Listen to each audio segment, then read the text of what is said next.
How's it going, YouTube? Tim's Tuts here, and today I'm going to show you some networking stuff with GameMaker. Normally this would be stuff that's used with kind of like setting up high scores and stuff like that, but this tutorial is going to focus on just the client and server type of connection. Um, so to begin with, you're going to have a client and you're going to have a server. Now I already pre-made these because it's a lot of information to take in, so these will be in the description so that way you can have a chance to mess with them a little bit. The first thing you're going to want to do is create a room. So for the for the client side, create a room and put the object client inside the room, and do the same thing for the server.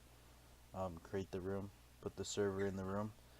So for right now, we're going to focus on just the server. So um, in the object server, we're going to have a create event. There's going to be global.playersConnected equals 0. So that way we can have a variable that shows how many players are connected and how many are not connected. So I mean, in reality, there'll be like 10 players online. One player logs off. Oh, there's 9 players online. You know, that's basically what that variable's for. Now we have the type and the port for creating the server. So what kind of server are we going to create? We're going to create a TCP server. And what port are we going to use? Well, for this tutorial, I'm using 43594. We have a variable for how many clients are allowed to connect to the server. So right now it's 1,000. For the server, server equals network create server. So we're going to create the server using TCP with a port of 43594 and a max client list of 1,000. We're going to create a socket list. Don't worry about this socket player map, that's not relevant for this tutorial. I'll add that in the second one, hopefully. So the socket list, we're going to create a DS list. We're going to create 2 buffers, one buffer for receiving packets and one for sending packets. So the size of we're going to do buffer equals buffer create. So we're going to create it at a size of 1024.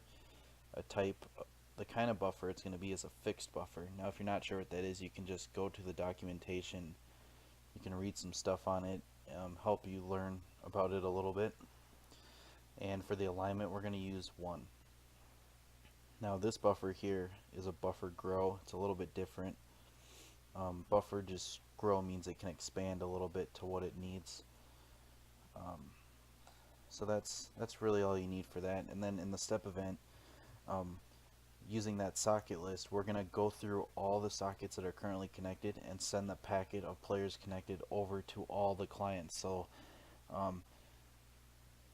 basically, I guess this might not be shown in this tutorial very well, but so the server is going to show how many players are online, but if you wanted all the players to be able to see that, then you would have to send out that players connected variable out to all the clients so everyone can see the variable players connected.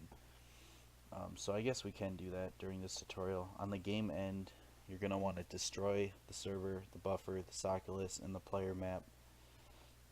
For the networking, this is kind of a big piece of code here, but I'm using a switch statement. We're going to switch the type of asynchronous function we're using. So if someone connects to the server, this is what's going to happen, what's in here. If someone disconnects, this is what's going to happen. If there's any kind of packet sending going on, this part is going to take care of it, which we did add this right here in the scripts folder. This is a script for sending or for receiving buffers or packets or whatever you like to call them. And then for the draw event, we're just going to draw the number of players connected on the screen for the server. So if we want to go through this real quick, we have to create event. We're creating the server, the buffers, the players connect. We're creating everything.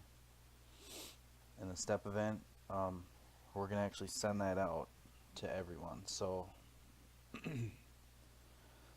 I'm going to show you how the buffer U8 and buffer U32 works, and what this number here means, because this is the one thing that'll screw everyone up.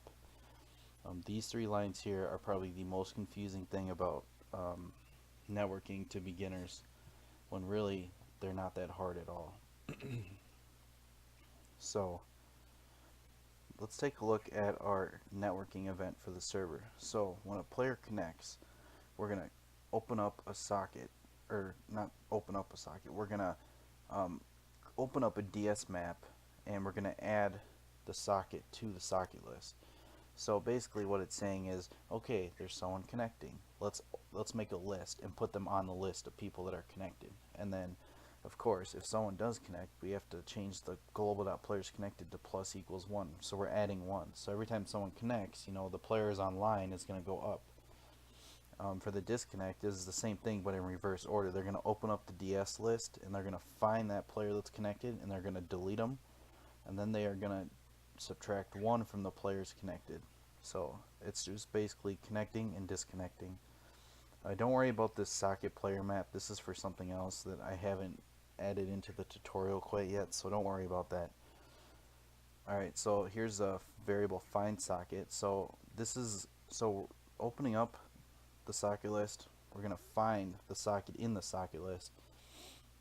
If it does find it, then delete the socket, subtract players connected, minus equals 1. Just like that, pretty simple. So let's go into the step event here, and let's make sure that we got everything right. So anytime you send a buffer, you have to use buffer seek start.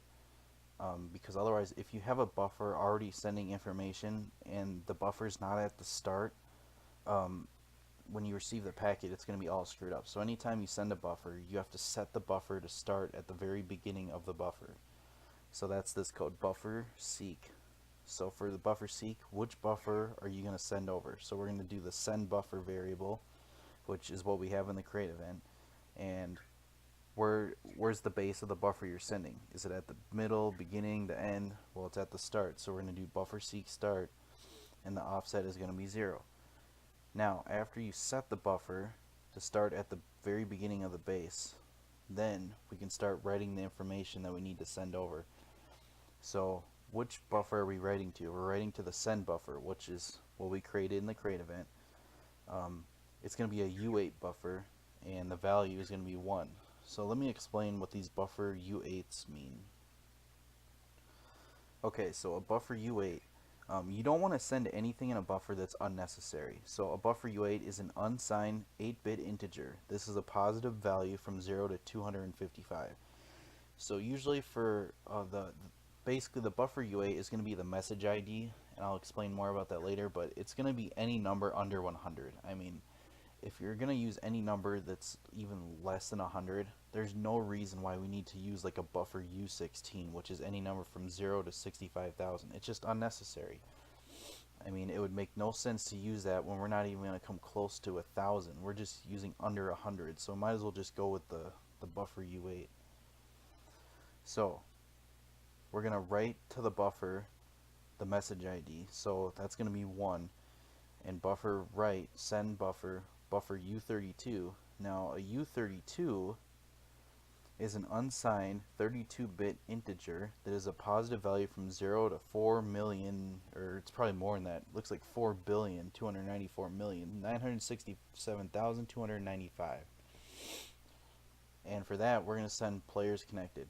Now, I just told you about how we don't need anything that's unnecessary, but for players connected, if we have 1,000 people, whatever. I doubt that'll happen, but just for the example, just trust me. Just use U32 or U16. It doesn't really matter. Not for this tutorial, it doesn't.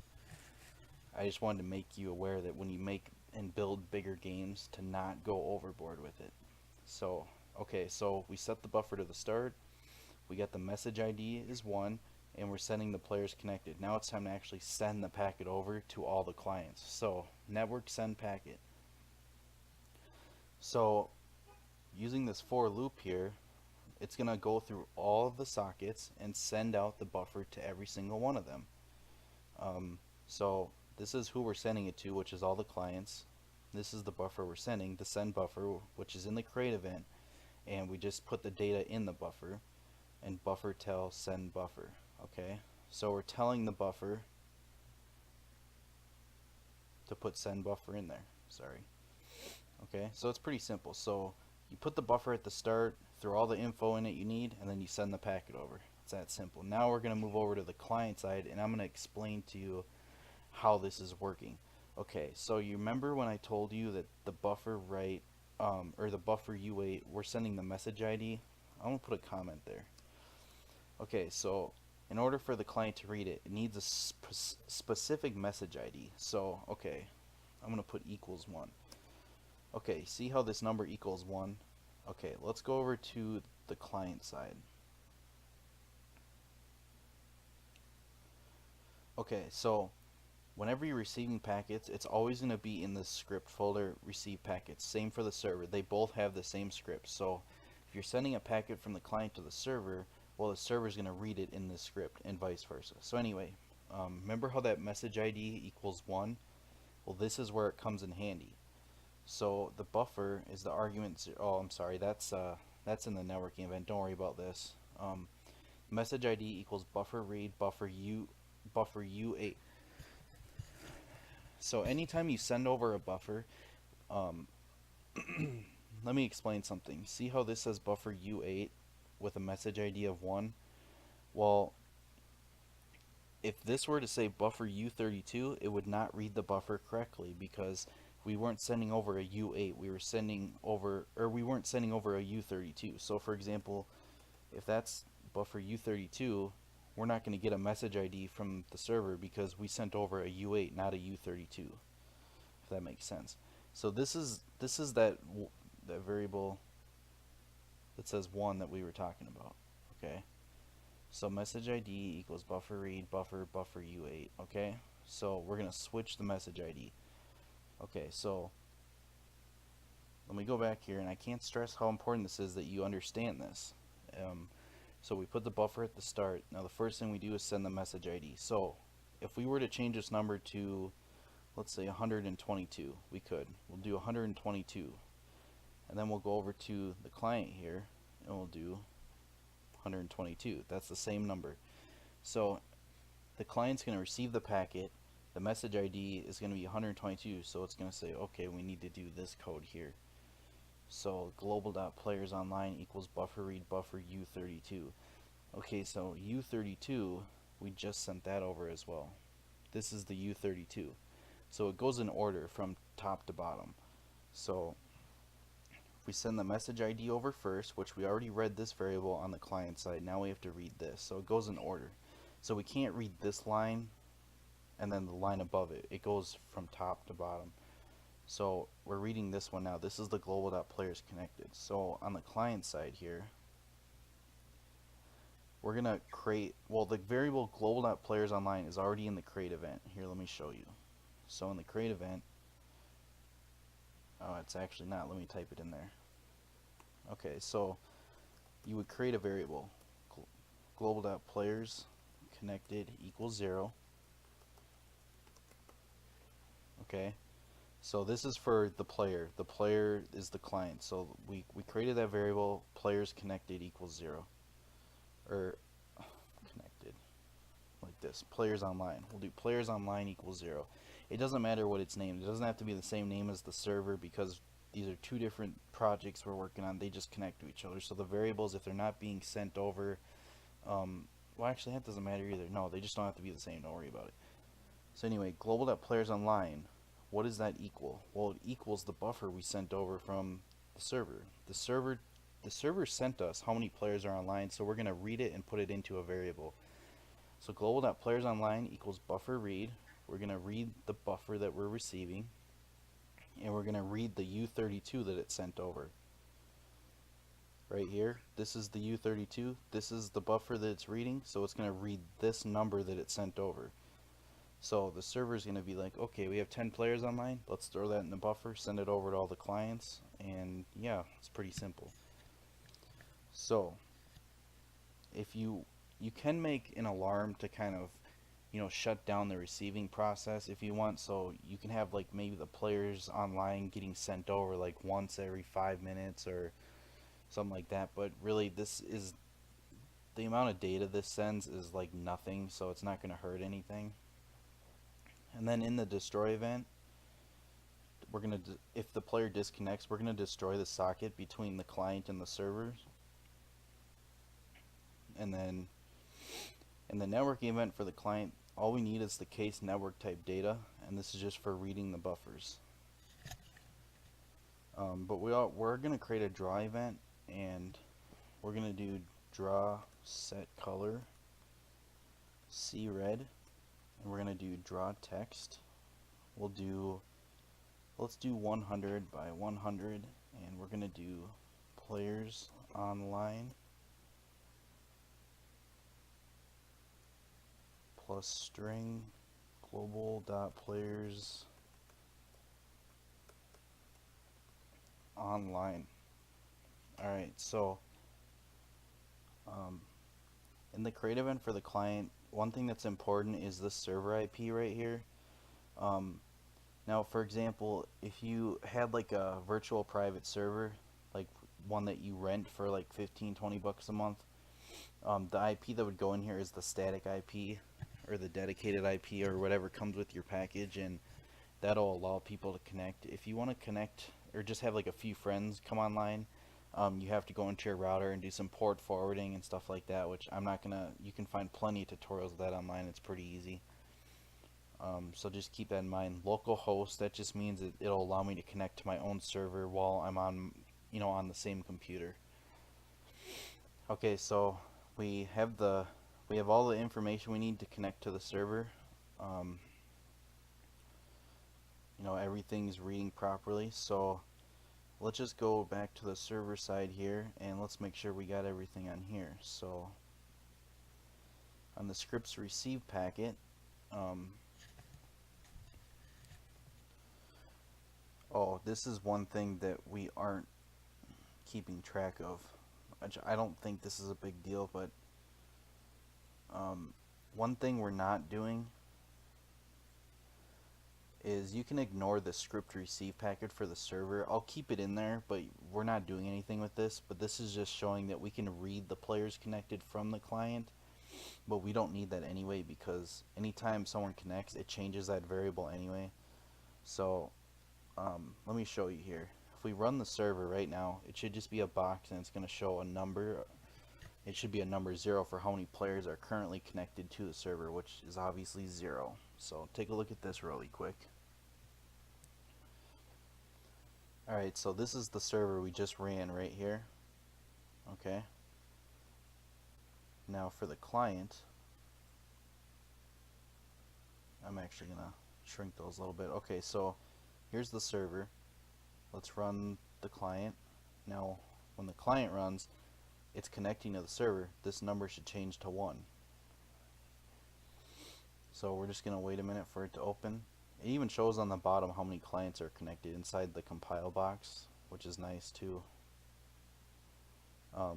So as you can see, on the server side, it's saying there's 1 player online. On the client side, they're saying there's 1 player online. So that's how this tutorial is very helpful, because it's showing you that you're sending a packet to the server, and the server is sending it back to all the clients. So it's kind of neat. One other thing I want to show you, just to prove to you that this is working, I'm going to actually create application really quick. I'll put it on my desktop. I'm going to create client tutorial.exe, and I'll show you that this works with multiple instances of the program running. Now if you want to check out my game on the Android market, it's called Blocky Fruit. It's a competitive game. There's only 1 high score. That's it. And there's not like places 1 through 10. It's just whoever is the best. I have a virtual private server that it's ran off of, and basically you download the app, you play the game. If you beat the high score, your name will be on the score. Everyone that plays the game will see your name there until someone else beats it. It's kind of competitive. I also got a daily spin wheel. It's really fun. I'll put that in the link in the description on YouTube. Alright, so I'm going to show you really quick. Here's the server, and here is the client. Okay, so I'm going to open up the client. There's 1 player online on both of them. I'm going to open up another one. Look, there's 2 clients. Here's 3 clients. Here's 4 clients. And here's 5.